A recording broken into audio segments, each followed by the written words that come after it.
of outrage. Consumer Watchdog's president of the board, Jamie Court.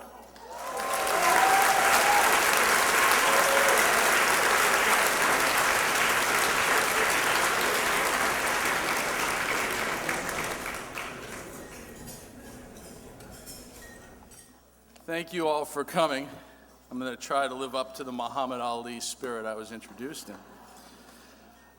There's something about inducting our first inductee, Joan Claybrook, into the Consumer Advocate Hall of Fame that feels a little strange.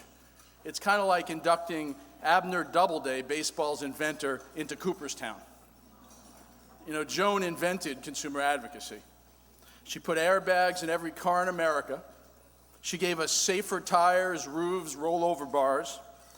She put the sunlight of disclosure on Washington lobbying and on corporate corruption, and she banned a lot of those true corporate obscenities like congressional use of corporate jets. Joan stepped down this year, 27 years after taking the presidency of Public Citizen, and one of her great contributions is making that organization an organization that was more than Ralph Nader. It was an organization that was Public Citizen. At her going away party, one of the board members put it perfectly. He said, "If Ralph is the father of the consumer movement, Joan is the mother. And let me tell you, she's one tough mother."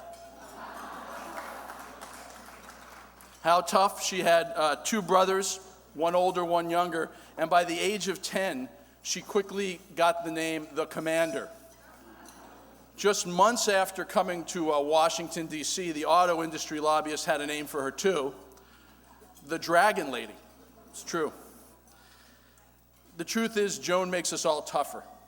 I remember during the Clinton years, we had a campaign that was particularly tough to get President Clinton to veto a bill that created a safe harbor for securities fraud. He did veto it, but the Senate Democratic majority joined in overriding that veto. And we were all particularly dejected because we'd gone across the country with the victims of Keating making our case and felt like we had done it, only to be overturned at the last minute. And I remember a statement from Joan that came through. It said, "They may have the money, but we have the truth, and the truth will prevail." And that kept me going. That's how I felt when I heard it. And the truth did prevail on that issue. It's part of why we had a financial crisis. Joan's not just tough. She's tenacious, relentless, persuasive, indefatigable, generous, and brilliant. You can read her storied resume in the program, but here's just a few highlights. She started her auto crusading career at the Department of Transportation, where she helped write the first rules to put airbags in automobiles. It took 20 years, and they included a public fight with Henry Ford, a Supreme Court case, being fired by Ronald Reagan, being hired by Ralph Nader, and 27 Wall Street Journal editorials against her personally when she was the head of the National Highway Transportation Safety Administration.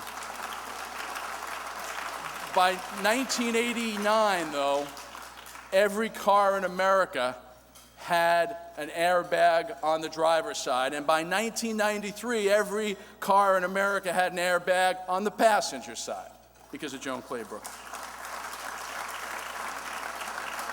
When she was the administrator at NHTSA, the National Highway Transportation Safety Agency, she regularly enraged the auto industry, but the thing she did that was really landmark was she crash test cars regularly, and she published the results.